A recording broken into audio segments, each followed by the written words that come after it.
Hi all, I am Deepa, Assistant Professor, Department of Physics from E-Content Development Center, Majlis Arts and Science College, Puramannur. Today we are going to discuss about elasticity.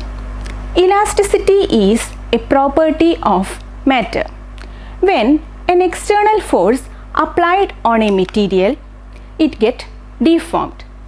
Elasticity is a property of matter by virtue of which a body can regain its original shape and size on the removal of the external applied force.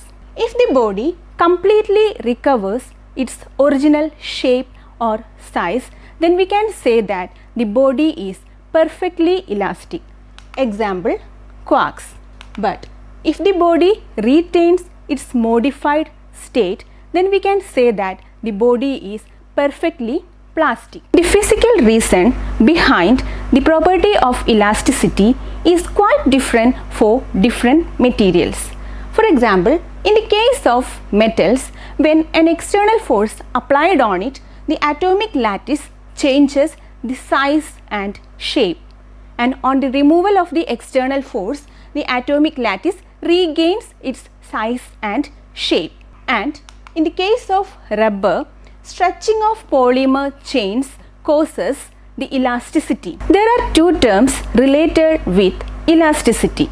The first one is stress.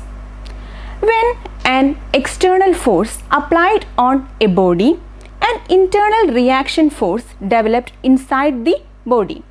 The internal reaction force is in opposite direction to that of the applied force. This force is known as restoring force, and the restoring force per unit area is known as stress. That is, stress can be obtained as stress is equal to restoring force divided by unit area, that is F by A. The unit of stress is Newton per meter square, and the dimensional formula of stress is m L raised to minus 1 T raised to minus 2. Stress may be normal to the surface or tangential to the surface. If the stress is normal to the surface, then the stress can be called as normal stress. In the case of change in length or change in volume, the stress is normal stress. And if the stress is tangential to the surface, then we can call it as tangential stress. In the case of change in shape, the stress is tangential stress. The another term related with elasticity is strain. The change in dimension of the body under the action of a system of forces is known as strain. Strain is equal to change in dimension divided by original dimension.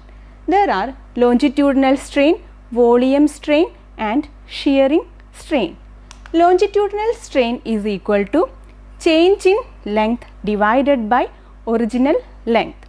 Volume strain is equal to change in volume divided by original volume. If there is any change in shape of the body, then the corresponding strain is known as shearing strain. And the main thing is strain is a dimensionless quantity and it has no unit. Next, we are going to study about Hooke's law. Hooke's law is the basic law of elasticity. Robert Hooke, the great physicist, developed this law. According to this law, within the elastic limit, the stress of a body is directly proportional to strain. And from this, it is clear that stress divided by strain is a constant, and this constant is known as modulus of elasticity. According to Hooke's law, the elongation of a wire or a spring is directly proportional to the force applied. We can plot a graph between the force applied and the elongation or extension. We will get a straight line graph, and the graph reveals the proportionality between the force and the extension. From this graph, the gradient is equal to force divided by extension. Here F is force in Newton, delta L is extension or elongation in meter, and K is constant of elasticity.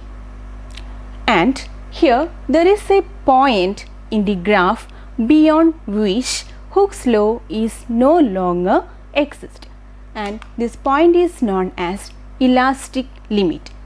The limit of proportionality is the point beyond which Hooke's law is no longer exist. Beyond elastic limit, there is no proportionality between stress and strain. Therefore, the material becomes permanently stretched. Thus, today we discussed about elasticity, elastic material, stress, strain, Hooke's law and elastic limit. I hope all of you understood, and thank you so much for watching my class.